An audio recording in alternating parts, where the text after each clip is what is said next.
taking disease-modifying therapies. We give them out all the time. We try and explain what they do, which is they don't do anything for the symptoms you currently have. They take away the chance of having exacerbations and things that haven't happened to you yet. How do you deal with that on a day-to-day? Taking an injection or whatever it is you're taking, how do you conceptualize that if you do exactly what you're supposed to do, at the end of 1 year, you're no different? I think the way to look at being no different is you're no worse off. Not that you're thinner, stronger, but rather you don't have any symptoms of the disease.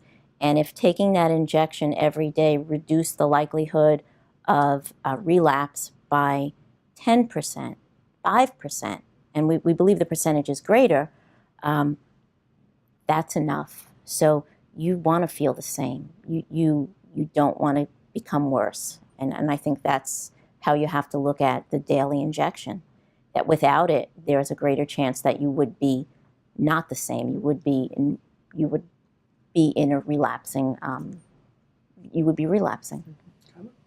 Yeah, I think, again, a lot of this comes back to, and I'm not a religious person, but a lot of this does come back to faith. To say, I'm taking this road with this drug and this team of doctors, and I'm going to stick with this.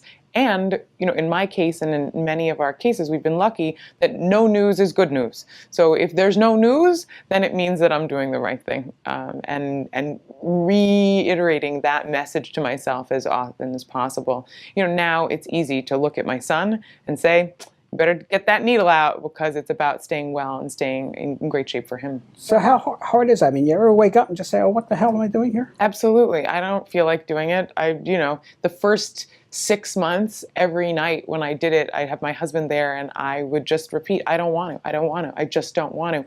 It's never going to be like brushing my teeth. These people don't know what they're talking about. I was very angry.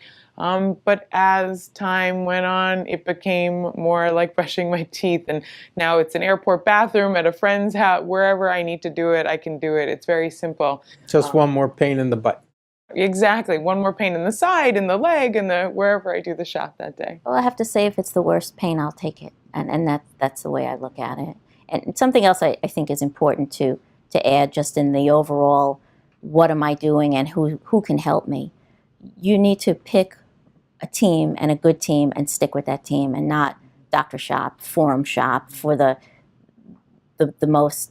answer you want. You need to stick with a treatment and not give up immediately. I think that for my treatment, that was very important.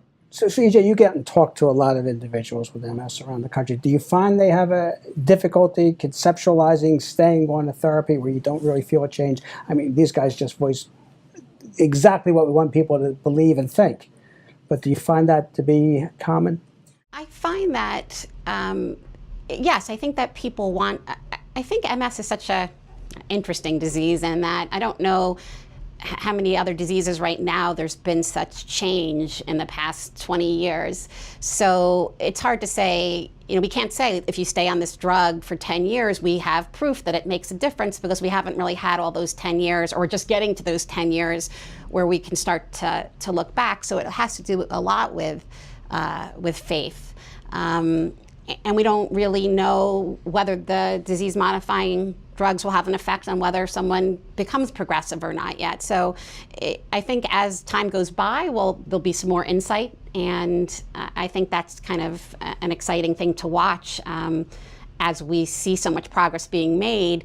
I think we were all, Bonnie and I, were diagnosed over 10 years ago, and we both saw a lot of people in wheelchairs and a lot of people that were very ill, and, people used to die from MS, and we don't see that anymore. But because we always kind of look at what's the worst out there, we don't realize how positive an effect on the future that some of these disease-modifying therapies can have, and that we don't have the same prognosis as people that were diagnosed, 30 or 40 years. It's a very different outlook.